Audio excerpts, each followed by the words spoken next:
ইলিয়াস লিখেছেন Leo Tolstoy. তোমরা সবাই মন দিয়ে শোনো আর লেখো, আর সবাই লাইক অ্যান্ড সাবস্ক্রাইবটা দিয়ে দাও। একদল আত্মীয় অনেক দূর থেকে এসে তার বাড়িতে অতিথি হলেন। আত্মীয় এসেছিল কার বাড়িতে? মোহাম্মদ শাহর কাছে। এই সম্পন্ন মানুষ দুটির দুর্বস্থা দেখে মোহাম্মদ শাহর দুঃখ হতো। সম্পন্ন মানুষ দুটি হলো কারা? ইলিয়াস ও তার স্ত্রী। একদল আত্মীয় অনেক দূর থেকে কার বাড়িতে এসেছে? মোহাম্মদ শাহর কাছে। তাহলে একদল আত্মীয় কার কাছে এসেছে? মোহাম্মদ শাহর কাছে। আমাদের সঙ্গে একটু কুমিশ পান করবে, একথা বলেছিল কে? মোহাম্মদ শাহ। কাকে? ইলিয়াসকে। অতিথিরা বিক্ষিপ্ত, অতিথিদের বিস্মিত হওয়ার কারণ কি? অতিথিরা বিস্মিত হয়েছিলেন কারণ ইলিয়াস ও তার স্ত্রী সর্বহারা হয়েও সুখে আছে।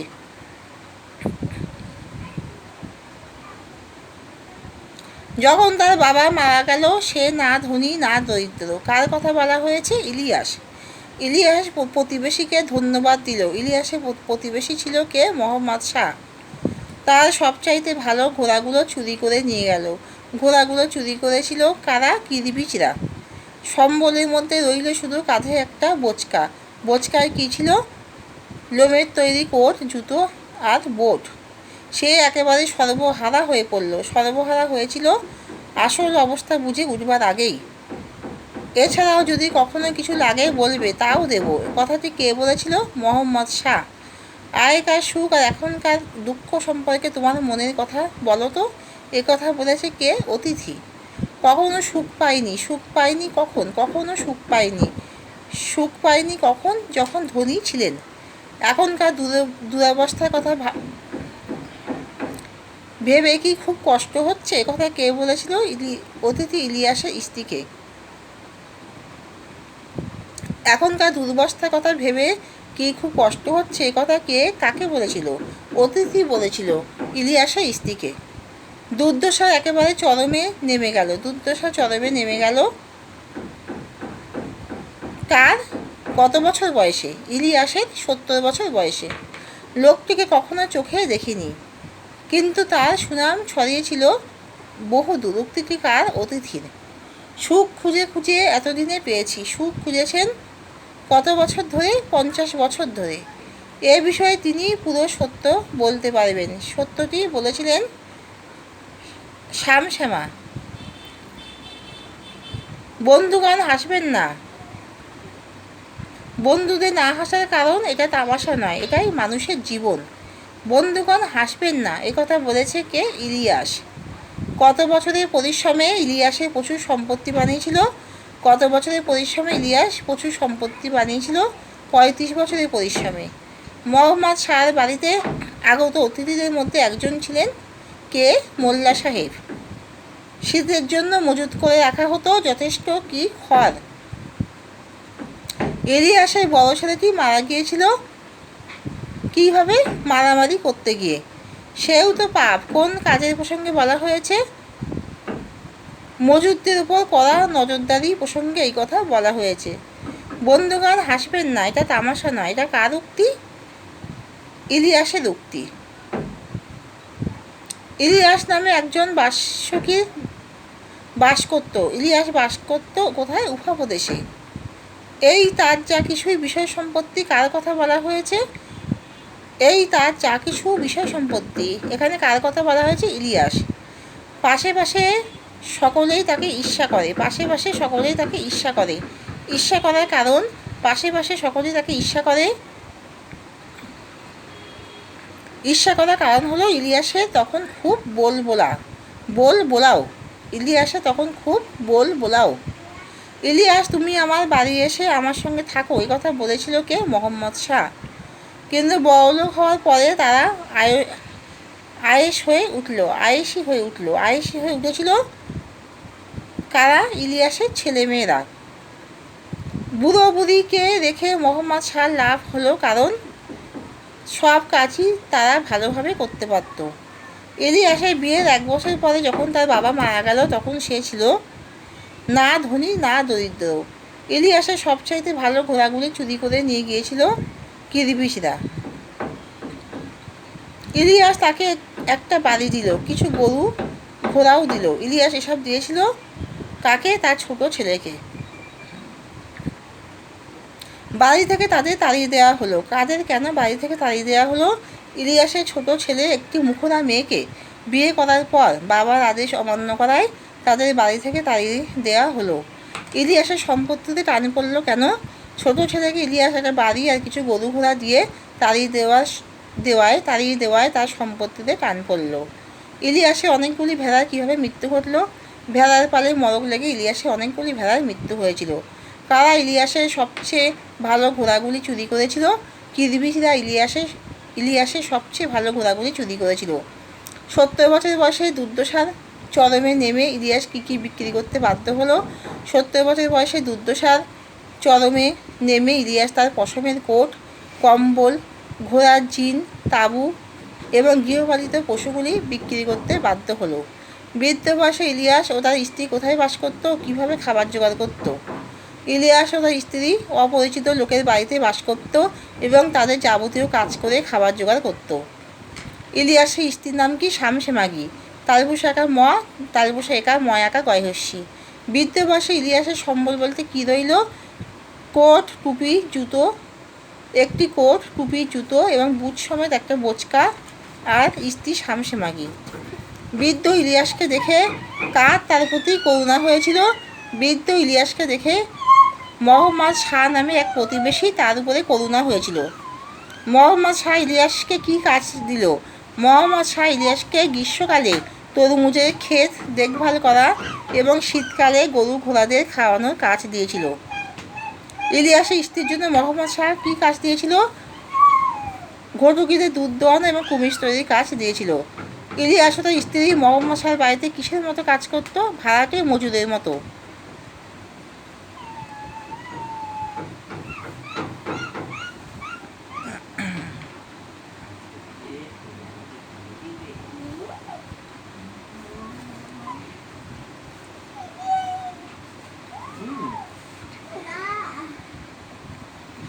কমে কমে সব সয়ে গেল। কার কি সয়ে গেল? বৃদ্ধ ইলিয়াস ও তার স্ত্রী প্রতিবেশী মোহাম্মদ শাহর বাড়িতে থেকে ভাড়াটে মজুরের মতো পরিশ্রম করত। প্রথম দিকে কষ্ট হলেও পরে এই পরিশ্রম সয়ে গেল। তাছাড়া তারা অলস নয়। কারা অলস নয়? বৃদ্ধ ইলিয়াস ও তার স্ত্রী, তারা অলস নয়। মোহাম্মদ শাহর বাড়িতে আসা আত্মীয়দের মধ্যে একজন কী ছিলেন? মোল্লা সাহেব। এ দলটাতে সবচেয়ে ধনী ছিল কে?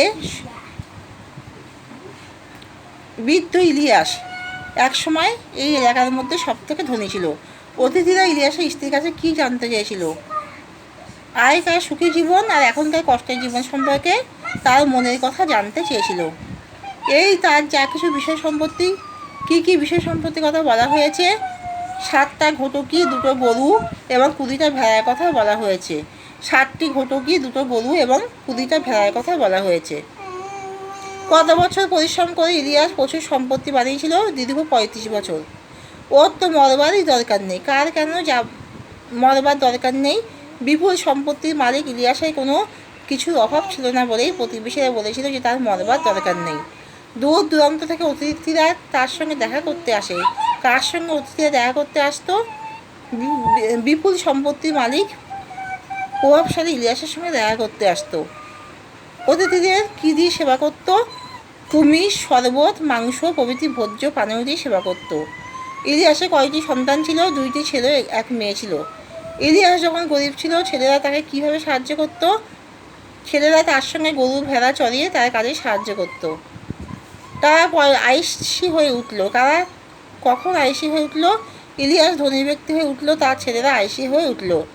ইলিয়াসের বড় ছেলেটির কীভাবে মৃত্যু ঘটে? ইলিয়াস ও তার পরিবার যখন সচ্ছল জীবন কাটাতে শুরু করে তখন এক মারামারির ঘটনায় তার বড় ছেলেটির মৃত্যু হয়। অতিথিরা বিস্মিত কেন? ধনী জীবনে সুখের সন্ধান না পেয়ে ভাড়াটে মজুরের জীবনে সত্যিকারের সুখের সন্ধান তারা পেয়েছে, তাই অতিথিরা বিস্মিত। অন্যদিকে দুশ্চিন্তা। কোন দুশ্চিন্তার কথা বলা হয়েছে? নেকড়ে এসে ঘোড়ার বাচ্চা বা গরুর বাছুর নিয়ে গেল কিনা, কিংবা চোর এসে ঘোড়াগুলোকে নিয়ে গেল কিনা, এই দুশ্চিন্তার কথা বলা হয়েছে। ইলিয়াস কোথায় বাস করত? উভা প্রদেশে। ইলিয়াস কোন জনগোষ্ঠীর মানুষ ছিল? একজন বাসুকির জনগোষ্ঠীর মানুষ ছিল।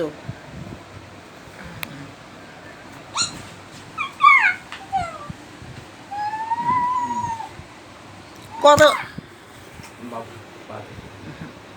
কত বছর পরিশ্রম করে ইলিয়াস প্রচুর সম্পত্তি পেয়েছিল? 35 বছর। সকলেই তাকে ঈর্ষা করে। কাকে কেন সকলে ঈর্ষা করে? ইলিয়াস একজন ধনী ব্যক্তি ছিলেন, তাই তার প্রতিপত্তি দেখে সকলেই তাকে ঈর্ষা করত।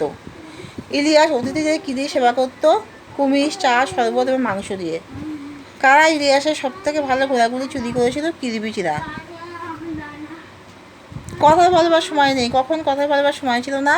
ইলিয়াস এবং তার স্ত্রী যখন ধনী ছিলেন, নানাবিধ কাজের চাপে তাদের কথা বলার সময় ছিল না। ইলিয়াস গল্পে কাকেই বাবাই বলে সম্বোধন করা হয়েছে? ইলিয়াসকে। ফলে সারা রাত ঘুমই ছিল না। সারা রাত ঘুম না থাকার কারণ কী ছিল? গৃহপালিত জন্তুদের অনিষ্টের আশঙ্কা ইলিয়াস এবং তার স্ত্রী সারা রাত ঘুম হতো না। ইলিয়াস গল্পটি কার লেখা? রুশ সাহিত্যিক লিও টলস্টয়ের লেখা।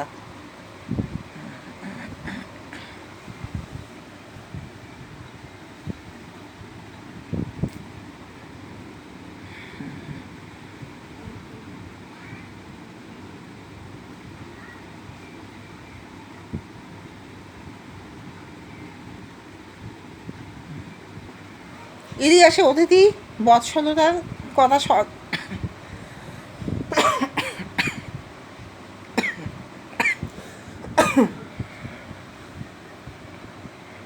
ইলিয়াসের অতিথি বৎসলতার কথা স্মরণ করে তার খুব দুঃখ হলো। কার কথা বলা হয়েছে? সে কি করেছিল? ইলিয়াসের জীবনে তার কী প্রভাব পড়েছিল? ইলিয়াস গল্পে ইলিয়াসের প্রতিবেশী মোহাম্মদ শাহর কথা বলা হয়েছে। মোহাম্মদ শাহ নিজে ধনী না হলেও তার অভাব ছিল না। সে ছিল খুব ভালো লোক, তাই ইলিয়াসের দুরবস্থায় তার খুব দুঃখ হয় এবং সে ইলিয়াস ও তার স্ত্রীকে নিজের বাড়িতে এসে থাকতে বলে। এর বিনিময়ে ঠিক হয় ইলিয়াস তার ক্ষমতা অনুযায়ী গরমকালে তরমুজে খেতে কাজ করবে আর শীতকালে গরু ঘোড়াদের খাওয়াবে। তার স্ত্রী শামসেমাকে ঘটকিগুলো দুইবে এবং কুমিজ তৈরি করবে। মোহাম্মদ শাহ তাদের দুজনেরই খাওয়া দাওয়ার দায়িত্ব নেয়। ইলিয়াসের উদারতার জন্য মোহাম্মদ শাহকে ধন্যবাদ দিয়েছিল। ভাড়াটে মজুরের মতো কাজ করতে গিয়ে প্রথম দিকে তাদের খুব কষ্ট হতো, কিন্তু ক্রমে সবই সয়ে গেল। যত পারত কাজ করতো আর মোহাম্মদ শাহর বাড়িতে থাকতো। একদিন নিজেরা মনিব ছিল বলে তারা সব কিছুই ভালোভাবে করতে পারত, কিন্তু তার থেকে গুরুত্বপূর্ণ যে অর্থ সম্পত্তি সুখের ভিত্তি নয়, তা ইলিয়াস এবং তার স্ত্রী উপলব্ধি করে। কাজের বাইরে ফাঁকা সময়টা তারা গল্প করার বা ভাবার কাজে লাগতে পারে। আগের থেকে অনেক দুশ্চিন্তা মুক্ত জীবনযাপনে তারা প্রকৃত সুখ খুঁজে পায়। ইলিয়াস চরিত্রটি বিশেষণ করো। লিও টলস্টয় হচ্ছে ইলিয়াস গল্পটির অন্যতম প্রধান চরিত্র ইলিয়াস। তিনি জীবনের দুটি দিকই দেখেছেন, স্বাচ্ছন্দ্যের অভাব। গল্পে তার চরিত্রে যে দিক খুঁজে পাওয়া যায়, উভয় প্রদেশে বসবাসকারী বাকি জনগোষ্ঠী। ইলিয়াসের 2 পুত্র 1 কন্যা ছিল। স্ত্রী ছিল শামসেমাগি। জীবনে প্রথম থেকে আর্থিক সচ্ছলতা না থাকলেও পরবর্তীকালে অক্লান্ত পরিশ্রমে ইলিয়াস ধনী হয়ে ওঠে। আবার ভাগ্যদোষে জীবনের শেষ পর্যায়ে সে সম্পত্তি হারিয়ে ভাড়াটে মজুদের জীবন কাটাতে বাধ্য হয়। কঠোর পরিশ্রম এবং কর্মনিষ্ঠ 35 বছরের অক্লান্ত পরিশ্রম কর্মের প্রতি নিষ্ঠা থেকেই ইলিয়াস 200 ঘোড়া, 150 গরু, মোষ, 1200 ভেড়া এবং বহু ভাড়াটে মজুদের মালিকে পরিণত হয়। শেষ জীবনে মজুরে কাজ করার সময় সে কঠোর পরিশ্রম করে মনিবকে তুষ্ট রাখত। কুমির, চা, শরবত, মাংস দিয়ে অতিথিদের যতটা আপ্যায়ন করত ইলিয়াস। তার অতিথি পরায়ণতার কথা স্মরণ করে মোহাম্মদ শাহ তাকে শেষ জীবনে আশ্রয় দিয়েছেন।